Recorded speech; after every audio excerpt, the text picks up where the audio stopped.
Hi everyone. Thank you for everyone that supported me in my Haiti medical mission trip that I went on a week and a half ago.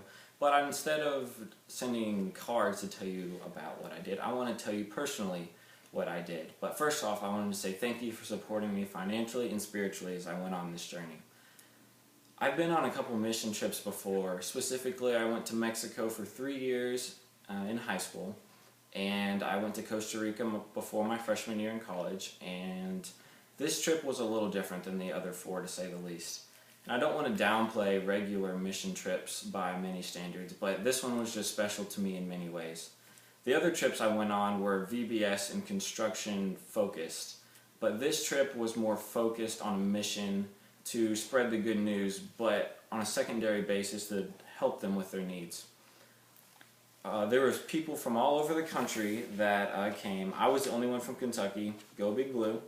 And we had some from Tennessee, we had many from Atlanta, which is where most people were based, and we had some from Texas and Iowa and Indiana. But specifically there were 12 students, there was 9 medical students and 3 logistics. I was one of those that are in college that are going to be medical students. We had 1 pharmacist that already started their practice. We had 2 orthopedic surgeons, 1 pastor, and 11 doctors to make up our team of 27 people. Overall, we saw about 1,200 patients in about 5 days. And to make this a mission trip, I guess you'd say, we shared with them the good news. We had a cube that we had to share the good news in a short way. So one side would be like, Jesus died for you and we need him. Another side was, he raised from the dead and we can get salvation through him. And that was a cool way to interact and to really help those that struggled with doing that. But we had translators that would help us, of course, in Haiti. Their main language is Creole. They also speak French. And we learned in the elementary schools and in their high schools they also teach Spanish and English. So that's pretty crazy. But we had translators and they were really nice and they helped us a lot.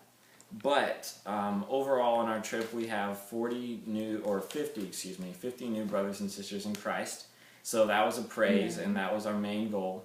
But I personally got to lead 2 people to Christ, and that was very humbling to see them and to see their smiles and to celebrate with them. So that was really cool. For me, I worked at VBS. We did a VBS for a couple of us. I did that for 1.5 days, and I love kids, so that was a lot of fun. I worked in the eyeglasses department, so I got them new glasses and sunglasses and prescription glasses, so that was a lot of fun. And I got to help shadow the doctors and help them out for 2 days. So I got a good balance of everything, and I just had a great time overall. Overall, this trip confirmed in my heart that I wanted to be a doctor. One of the main reasons why it is because I love helping people, yes, but also I learned that illness is something that transcends all cultures.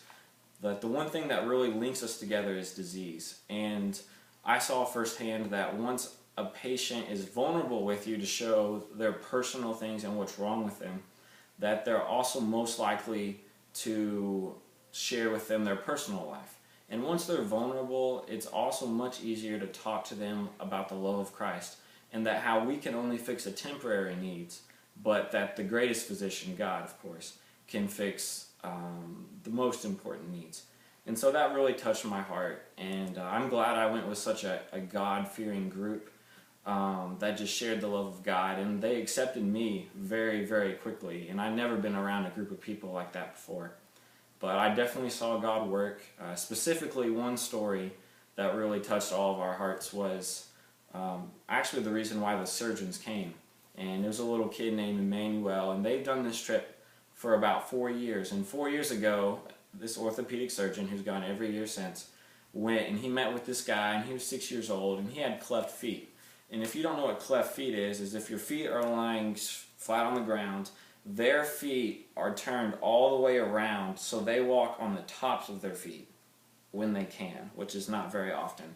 So he walks in, and that was the only thing wrong with him, and the surgeon sees it, and he doesn't have the equipment to fix it, but he got to know him a little bit and share the gospel with him.